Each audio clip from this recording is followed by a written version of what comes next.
SPD MPD serta teman-teman sekalian yang sempat hadir pada hari ini. Baiklah, perkenalkan kami dari kelompok 2, di mana kami di sini akan membahas mengenai timbangan digital menggunakan sensor load cell.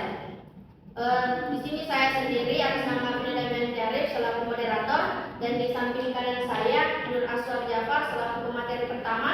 Di samping kanannya lagi ada pemateri kedua atas nama Anissa.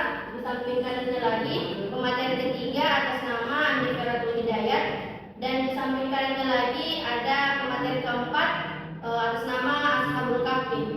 Baiklah, untuk mempersingkat waktu, saya persilahkan untuk pemateri pertama memaparkan materinya.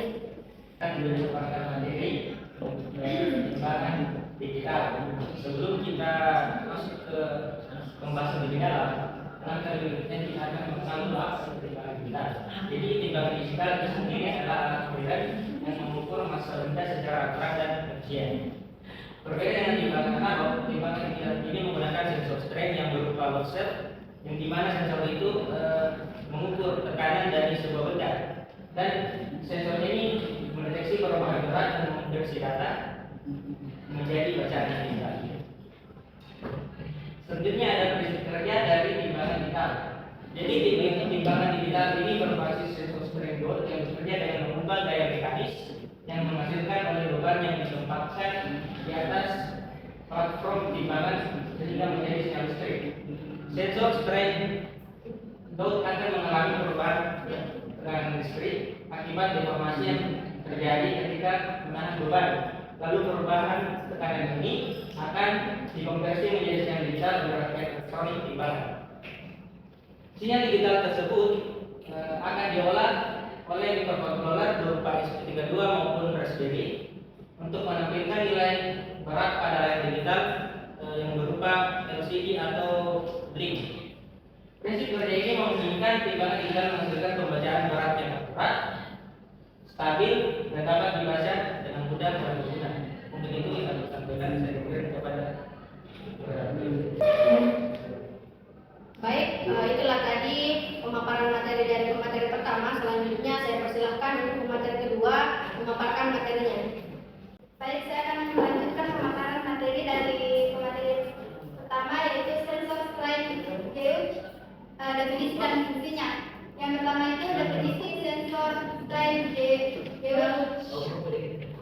Sensor strain adalah komponen elektronik yang menggunakan perubahan resistansi untuk mengukur gaya, tekanan, dan berat yang diterapkan padanya.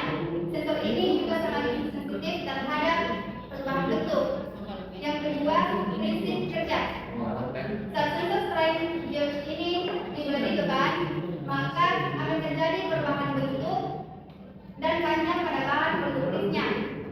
Dan beban ini menyebabkan perubahan resistansi yang terdeteksi dan dikonversi menjadi sinyal listrik. Adapun aplikasi sensor strain gauge yaitu banyak digunakan dalam aplikasi timbangan digital, pengukur tekanan, sensor tekanan, dan berbagai perangkat elektronik lainnya. Ini juga membutuhkan pengukuran gaya atau berat. Adapun komponen-komponen timbangan digital. Yang pertama itu komponen ini dikunci dalam timbangan digital adalah sensor strain gauge. Sensor ini mengukur perubahan resistansi. Resistansi ini akibat deformasi yang terjadi pada saat benda diletakkan di atas platform timbangan digital. Adapun modul pengkondisi sinyal perlu dikondisikan agar dapat dibaca oleh microcontroller. Modul-modul ini berfungsi untuk mengaturkan dan memfilter mengkonversi sinyal analog menjadi digital.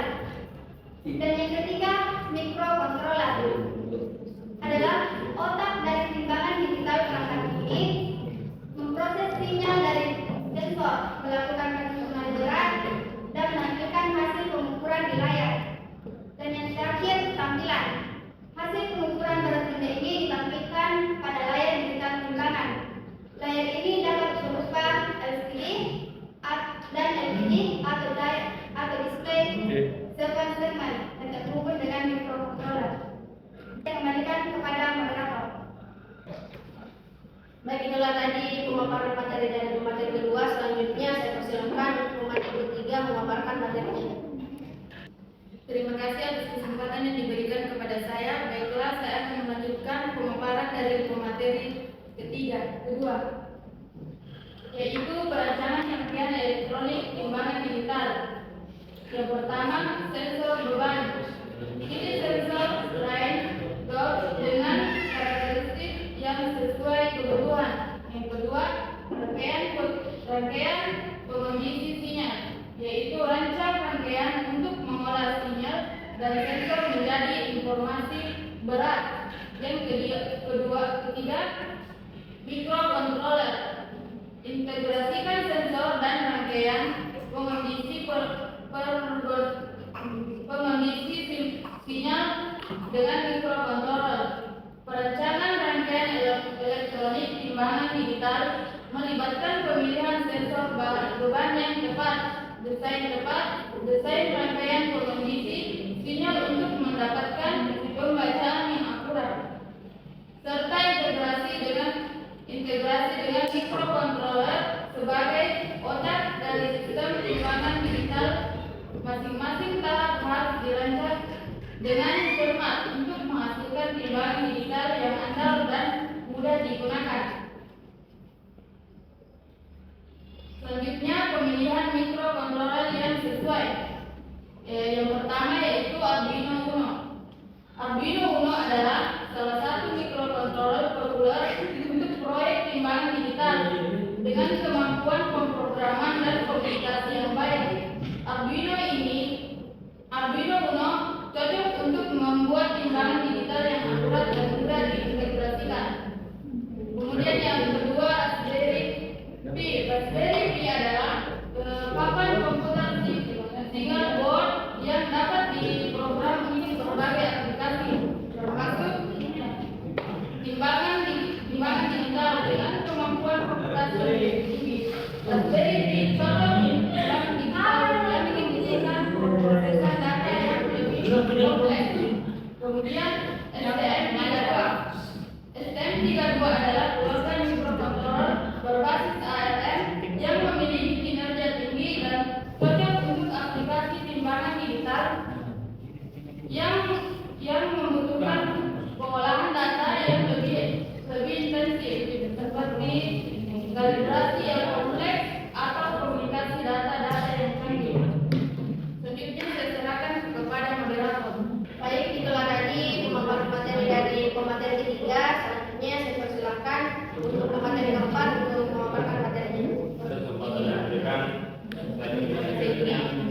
pemrograman mikrocontroller dan controller untuk timbangan digital. Ada 3 macam. Yang pertama yaitu konfigurasi awal. Pertama, konfigurasi mikrocontroller dengan mengatur input output pin, komunikasi serial dan fungsi-fungsi dasar yang diperlukan untuk timbangan digital. Yang kedua, pemrograman algoritma pengukuran. Lalu mengetikkan algoritma untuk membaca dan mengolah data dari sensor strain untuk mendapatkan informasi yang akurat. Dan yang ketiga, tampilan hasil. Setelah itu, rancangan terbuka untuk menampilkan hasil pengukuran berat pada display digital dengan format yang mudah dibaca. Kalibrasi dan pengujian timbangan digital. Yang pertama, kalibrasi skala timbangan. Langkah pertama adalah melakukan kalibrasi skala timbangan menggunakan objek dengan massa yang sudah diketahui secara akurat. Hal ini akan memastikan pembacaan massa pada timbangan sesuai dengan standar. Yang kedua, uji pembacaan massa.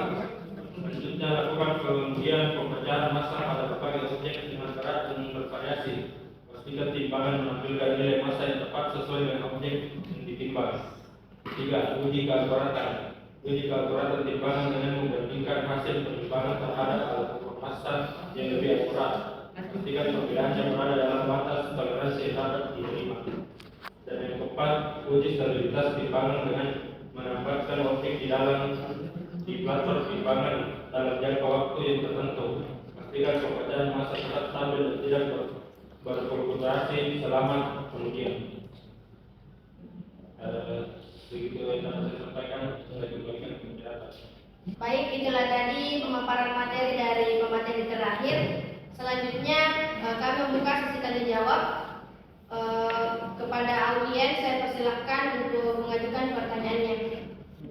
Saya persilahkan kepada saudara Sikra untuk mengajukan pertanyaannya. Yaitu dari sekian banyak peraplikasian dan proses perayaan ini, apa alasan Anda untuk memilih timbangan digital sebagai implementasi atau aplikasi sensor ini? Untuk saudara penanya mohon perhatiannya karena pemateri pertama akan menjawab pertanyaan Anda. Saya persilakan untuk pemateri pertama menjawab pertanyaan dari saudara Sikra. Baik, terima kasih moderator karena telah memberikan kesempatan yang dari saudara. Jadi pertanyaan adalah dari sekian banyak alat, mengapa saya memilih timbangan digital untuk aplikasian sensor screen doors. Jadi alasan yang pertama itu karena dari segi bahan ini alatnya itu cukup murah dibanding dengan aplikasi lain. Yang kedua itu akurasinya tinggi. Jadi timbangan digital ini biasanya memberikan hasil pengukuran yang lebih akurat dibandingkan dengan analog. Yang kedua itu kemudahan dalam penggunaan. Jadi timbangan digital kali ini lebih mudah digunakan dengan tampilan yang jelas dan minimalis sehingga pengguna itu dimanjakan dengan tampilan pada timbangan digital dibandingkan dengan timbangan analog. Bagaimana Pak Sikra pada jawab saya? Baik, jawaban Anda jelas dan jelas. Baik, apakah ada pertanyaan lagi dari teman-teman? Saya persilahkan untuk saudari Firdawati mengajukan pertanyaannya. Baik, terima kasih. Pertanyaan saya, bagaimana cara menangani dan mengurangi noise atau gangguan pada sinyal yang dihasilkan oleh word cell agar hasil pengukuran lebih akurat? Untuk saudari penanya mohon perhatiannya karena pemateri kedua akan menjawab pertanyaan Anda. Saya persilahkan untuk pemateri kedua menjawab pertanyaan dari saudari penanya. Baik, saya akan menjawab pertanyaan dari kelompok 4, yaitu bagaimana cara menangani gangguan pada sinyal yang dihasilkan pada lobster.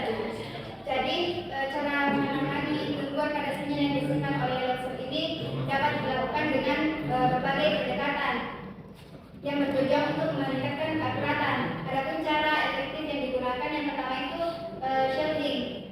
Ini digunakan untuk melindungi kabel untuk mengurangi gangguan elektromagnetik dan gangguan frekuensi radio.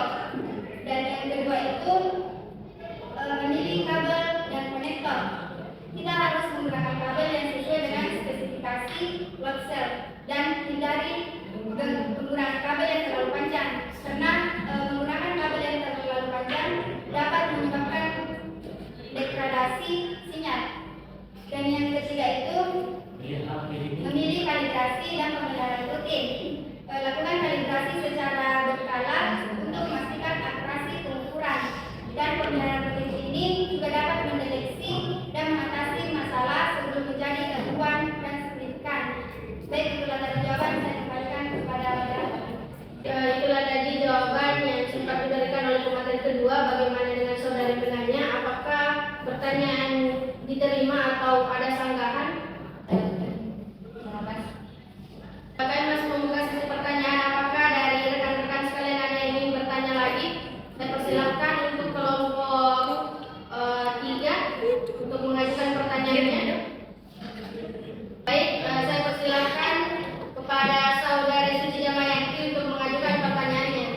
Itu jenis load cell apa yang digunakan?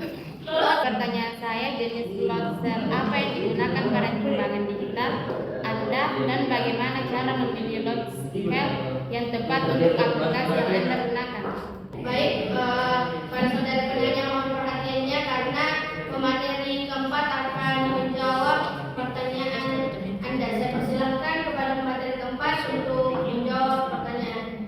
Pertanyaannya, jenis load cell apa yang digunakan pada timbangan digital dan bagaimana cara memilih load cell yang tepat untuk digunakan? Ada beberapa jenis load cell pada timbangan yang pada timbangan digital. Salah satunya adalah single point load cell. di mana single point load cell ini cocok untuk timbangan platform kecil hingga menengah dan dapat mengukur berat secara akurat meskipun beban tidak ditempatkan tetap di tengah. Adapun cara memilih load cell yang tepat, yang pertama menentukan kapasitas beban. Pilih load cell dengan kapasitas yang sedikit lebih tinggi dari beban maksimum yang akan diukur. Yang kedua, pertimbangkan hitungan. Pertimbangkan hitungan tempat load cell yang digunakan, misalnya kelembabannya, debu dan bahan kimia yang ada dalam hitungan tersebut. Yang ketiga, jenis aplikasi.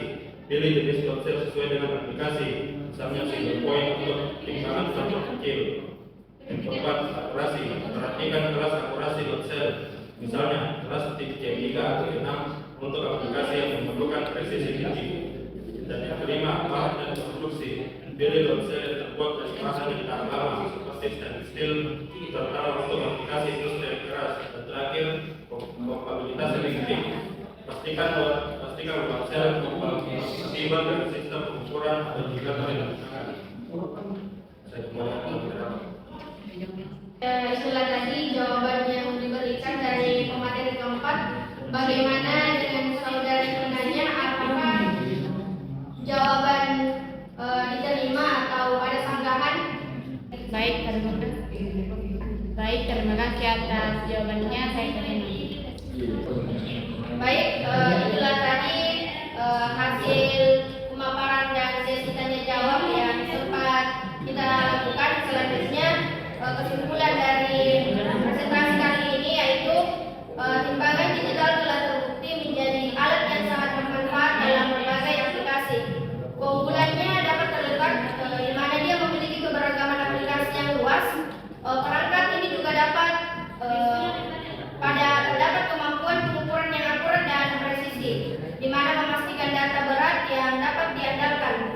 Tidak hanya itu, timbangan digital ini juga untuk memenuhi kebutuhan spesifik pengguna, mulai dari pemantauan berat badan hingga pengawasan persediaan barang. Dengan kemampuan integrasi yang baik, timbangan digital dapat terhubung dengan sistem komputerisasi atau aplikasi smartphone, membuka jalan bagi pengolahan data yang lebih efisien dan fleksibel. Secara keseluruhan, berbagai aplikasi pada timbangan digital telah menjadi solusi yang andal dan multifungsi. Dengan terus berkembangnya teknologi, di mana diharapkan timbangan digital ini akan semakin menyempurnakan pengukuran berat, sehingga dapat memberikan manfaat yang semakin besar bagi pengguna di masa yang akan mendatang. Baik, itulah tadi presentasi yang sempat kami lakukan, dan bila kurangnya mohon dimaafkan. Wabillahi taufiq wal hidayah. Wassalamualaikum warahmatullahi wabarakatuh. Waalaikumsalam warahmatullahi wabarakatuh. Terima kasih.